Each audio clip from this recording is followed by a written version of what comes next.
Thousands of years ago, humanity sought ways to reach the skies, but a force stood in their way. Babylon was not just a city, it was considered a mysterious gateway to the gods and one of the greatest enigmas of the world. The legends, mythological tales, and the stories told in Holy Scriptures surrounding it hold a profound secret about the origins of humanity. So what was Babylon really? Was the Tower of Babylon merely a legend, or were they traces of a lost ancient technology? And perhaps the most critical question, why and by whom was humanity's progress halted? Now we pull back the veil of time and embark on an unforgettable journey into the rise of Babylon, the ancient struggle between gods and humans, and the depths of the world before the Great Flood. If you're ready, let's begin. By the way, if you enjoy this kind of content, please don't forget to subscribe to my channel and like the video. Your support means a lot to me. Welcome to my channel, Discovery of the Mystery, where we will uncover the secrets.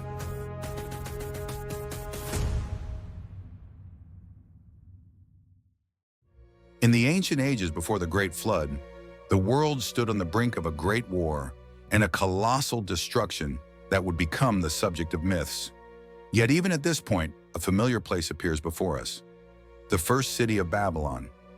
Since this story takes place deep within a lost history, it is difficult to pinpoint an exact timeline. However, considering the pre-flood era, we can say that this age stretches back approximately 13,000 to 15,000 years from today. Babylon, rising as one of humanity's great centers during this period, became not just a city but also a symbol. Referred to as Babel in ancient sources, even its name carried great significance. Babylon was not merely a settlement, but also a center where the boundary between gods and humans was drawn, and where ancient wisdom and secrets were safeguarded. Ancient texts even described it as a gateway between the earth and the heavens. Some accounts say that the gods themselves built the city, while others claim that it was the first place where humanity took a step toward reaching the heavens. The fact that Babylon was destroyed and rebuilt many times throughout history only added to its mysterious nature. This is why Babylon was not seen as an ordinary city, but was remembered as the gateway to the mighty ones. So did it truly harbor a secret grand enough to deserve such a title? The answer becomes clearer when we look into mythological accounts. When we examine the myths of the pre-flood world, we find that all civilizations speak of a common event. The War of the Gods, in Greek mythology, the Olympians and the Titans. In the Indian epic Mahabharata, the Pandavas and the Kauravas. In Norse mythology, the Aesir and the Vanir. And in Middle Eastern mythology, the battle between the mighty ones and the giants. All seem to recount the same conflict under different names. A power struggle between two groups of gods and their bloodlines. These stories might sound like science fiction. However, if you study the Sumerian epics closely, you will see that the Anunnaki gods Enlil and Enki had many children during their time on Earth, and these bloodlines played roles as rulers in various regions across the planet. But everything changed when Marduk, the ambitious son of Enki, the god of Babylon and its surrounding regions, emerged onto the scene. Marduk sought to reach the celestial assembly and stage a coup. However, this move led to the use of the gods' superweapons, as described in the epics, and the destruction caused by these weapons triggered the Great Flood. Some researchers believe that the flood was not a natural disaster, but the result of the misuse of advanced technology held by the gods. There is some evidence supporting this theory. Around 11,000 to 14,000 years ago, the time period often associated with the flood, the Sahara Desert in the Middle East were not arid as they are today, but were lush and green. However, desertification began suddenly after the flood. All of these accounts live on in the collective memory of different civilizations. This also suggests that these events may not be merely a myth, but could be traces of a great catastrophe that actually occurred in the past. Perhaps the most powerful source supporting this story is the holy books themselves. Whether one believes in the sanctity of the Torah, the Bible, and the Quran is a personal choice. However, from a researcher's perspective, these books provide significant clues about the pre- and post-flood eras. Although the chronological timeline of the Torah and the Bible is largely debated, When compared with ancient texts, we can find traces of many lost secrets. And one of the greatest of these ancient secrets is directly connected to the construction of the Tower of Babel. According to legend, the construction of the Tower of Babel began as a united effort by humanity. All people spoke a single language, and engineers and workers worked together in harmony to build a structure that would reach the heavens. Bricks made from clay and straw were fired in enormous kilns, and large blocks were carefully placed. The tower rose higher and higher, bringing humanity one step closer to the gods each day. But this was not just a massive tower, it was Babylon itself, rising in the heart of Mesopotamia, surrounded by walls and one of the most advanced cities of its time. With temples, palaces, broad avenues, and intricate canals, it was not only magnificent, but also a center of knowledge, commerce, and power. It was not seen as an ordinary city, it was considered a gateway to the heavens. Astronomers studied the stars, merchants exchanged goods from all corners of the world, and priests safeguarded ancient knowledge. Babylon was regarded as the highest pinnacle humanity could achieve. However, this rise did not last long. Humanity's attempt to reach the heavens disturbed the gods.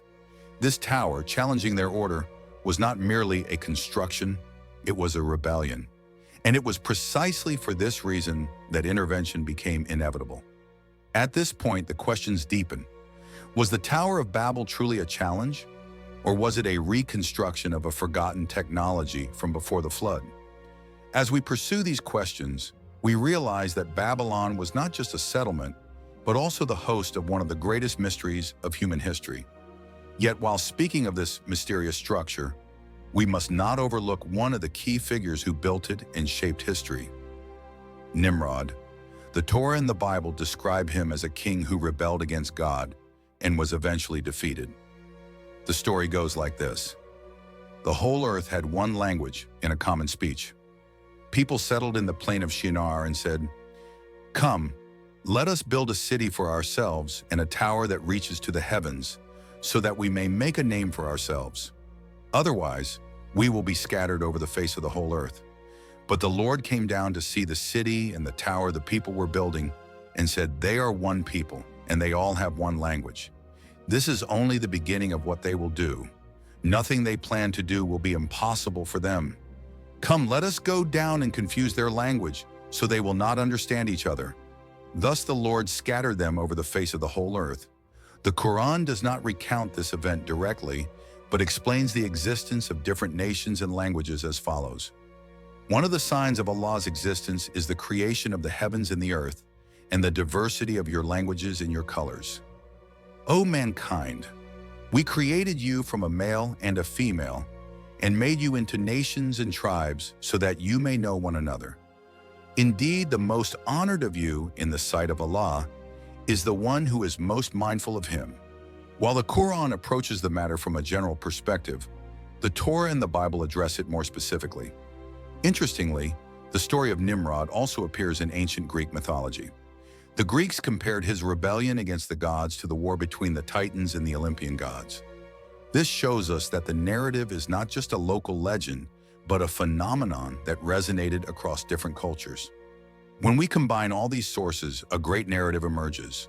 Nimrod was not a single person, but a title. The name, meaning one who opposes or rebels, represented the first leader who defied the gods in the post-flood world.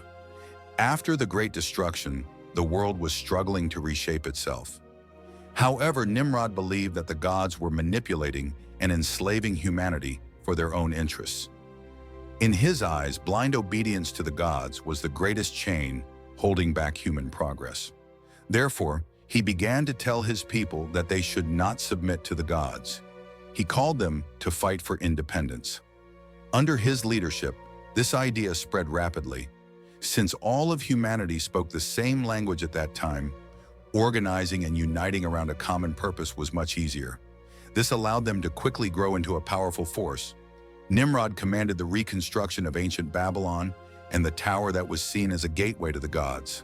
However, the goal was not merely to build a city. The true aim was to reach the realm of the gods, challenge them, and take revenge. Seeing this, the gods descended from the heavens, observed that the people were building the tower, and said, Despite the flood, humanity has not strayed from its path. If they continue like this, they will become divine like us. This cannot be allowed, and thus the fate of humanity was changed forever. The gods confused the languages of the people and scattered them across the world. Unable to understand one another, humanity lost its ability to communicate, and the advancement of civilization came to a halt. Once a single nation and civilization, humanity was divided into different languages and cultures. Thus, their united rise was abruptly stopped, and the world was left fragmented. According to some accounts, the destruction of the Tower of Babel happened as follows.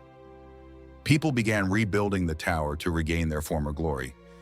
However, the gods saw this as a threat to their authority, and fearing that humanity would once again fall into arrogance, destroyed the tower.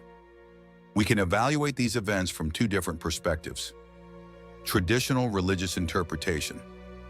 Humanity challenged God and fell into arrogance. God disrupted their ability to communicate, hindering their development and punishing them. Alternative historical interpretation. If these narratives carry traces of real history, humanity had fought against the gods before the flood and had started to reunite. However, this situation was perceived as a threat by the celestial beings, and humanity was deliberately stopped. It is difficult to say which scenario is true.